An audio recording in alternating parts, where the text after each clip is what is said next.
Avant de rejoindre leur rond-point, première escale dans cette boucherie-charcuterie pour ces gilets jaunes de Cerdagne. C'est un mouvement de solidarité qu'on avait perdu dans ce pays, je pense, et qui renaît et qui fait plaisir. Ensuite, direction Bourg-Madame, où ils sont une trentaine à se relayer pour tenir un barrage filtrant.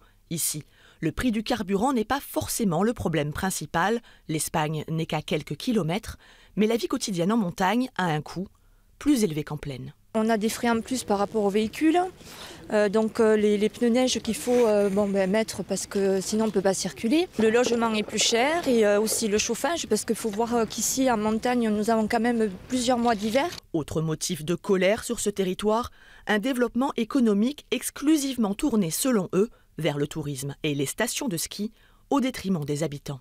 On ne crache pas dessus parce que moi c'est 4 mois de boulot par an, donc la moitié de mon année.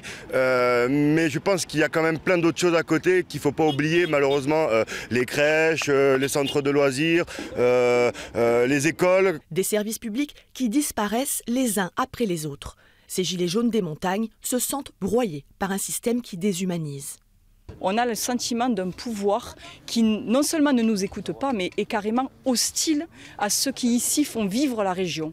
On voit tous nos services publics fermés les uns après les autres. Alors c'est les gendarmeries, c'est la poste, c'est même les trésoreries.